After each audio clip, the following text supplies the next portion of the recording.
రసి గారు ఓ ఏంటంటే ఉన్నట్టుండి పార్టీ అరేంజ్ చేశారు. Any special occasion? అవునండి, 20 సంవత్సరాలుగా ఉద్యోగం చేస్తున్నా ఓ 3 బెడ్రూమ్ ఫ్లాట్, చిన్న సైజు కారు తప్ప ఏమీ సంపాదించలేకపోయాను. మా ఫ్యామిలీ దశ తిరిగే రోజు వచ్చింది. Very good sir. You please carry on.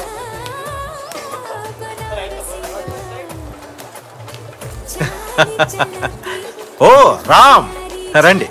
Promotion వచ్చినందుకు కంగ్రాచులేషన్స్. నాకు ప్రమోషన్ వచ్చినట్టు మీకెలా తెలుసు? ఏంటో రామ్, మీ మీద నాకు గౌరవం విపరీతంగా పెరిగిపోతుంది. మీ సిన్సియారిటీ గురించి విన్నాక మీరు నాకు అల్లుడు అవబోతున్నందుకు చాలా గర్వంగా ఉంది. కానీ కొంచెం భయం వేస్తుంది.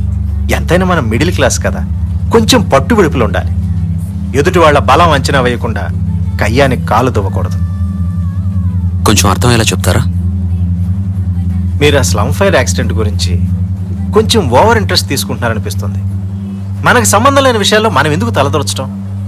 రోజు ఆఫీసుకి వెళ్ళామా, 1వ తారీఖు జీతం తీసుకున్నామా, అలాగే పెద్దవాళ్ళు మన మీద అభిమానం ఇచ్చే గిఫ్ట్లు తీసుకున్నామా అన్నట్లు టెన్షన్ ఫ్రీ లైఫ్ గడిపేయాలి. ఆఫీస్ విషయాలు బయట డిస్కస్ చేయడం నాకు ఇష్టం ఉండదు.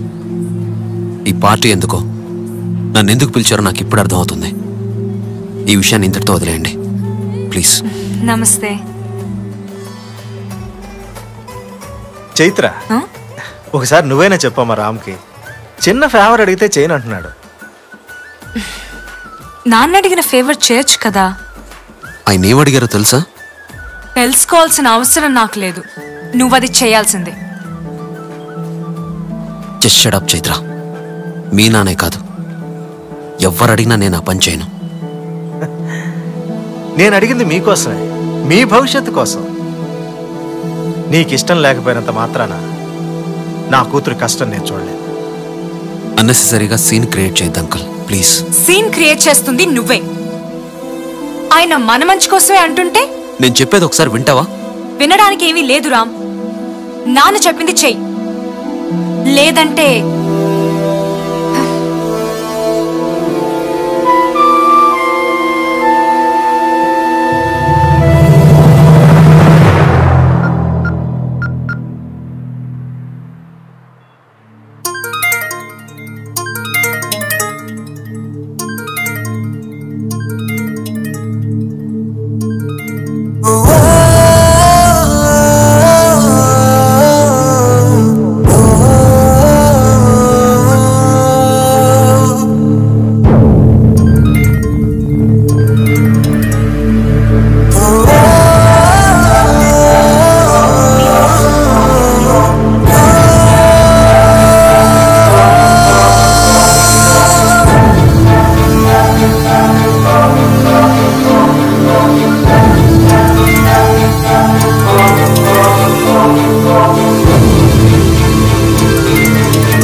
నా కూతురు కళ్ళల్లో కన్నీళ్ళు ఎప్పుడూ చూడలేదు.